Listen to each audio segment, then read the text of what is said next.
السلام عليكم ورحمة الله وبركاته، ازيكم عاملين ايه؟ وحشتوني. النهاردة حلقة جديدة من قناة بناتي حياتي، هنعمل فيها المأكولات البحرية.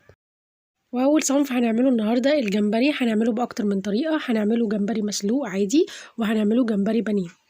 ويلا بينا نبدأ مع المقادير ونقول بسم الله. هبدأ اجيب الجمبري واشطفه كويس قوي تحت المية، وبعد كده هتبل الجمبري ان انا هجيب بصلة مبشورة، وبعد كده بجيب كمون وملح وفلفل، وبحط معاهم الجمبري وبقلبهم كويس قوي، وبعد كده بحط عليه المية وبحطهم على النار عشان يغلوا.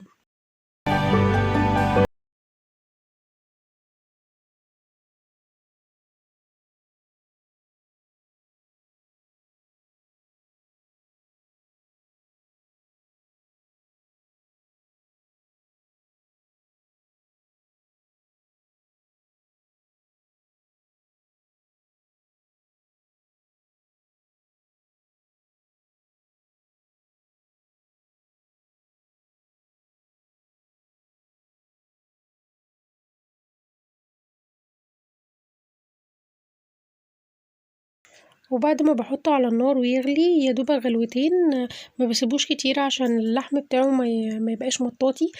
شوربة الجمبري من احلى الشوربات، بتبقى كلها بهاريز الجمبري وفيها كتير من الفيتامينز بتاعة الجمبري.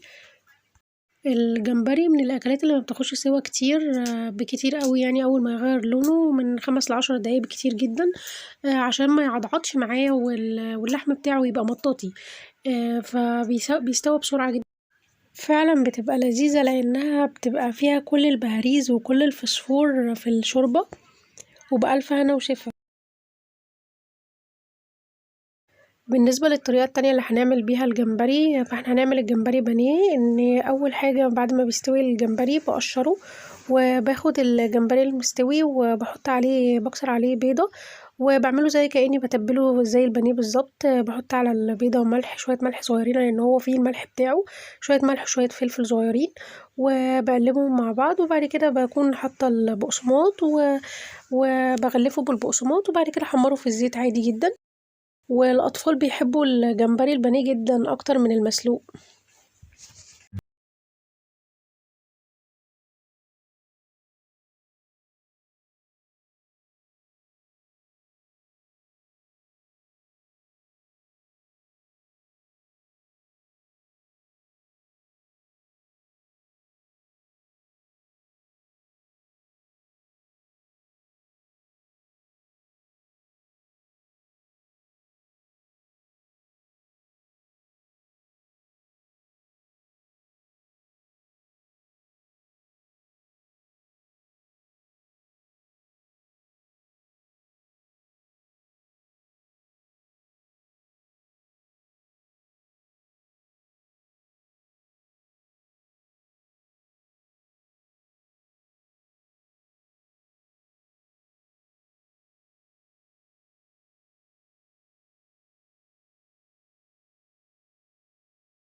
انتظروا مني بقية الفيديوهات بباقي الأصناف المأكولات البحرية، وياريت الفيديو يكون عجبكم.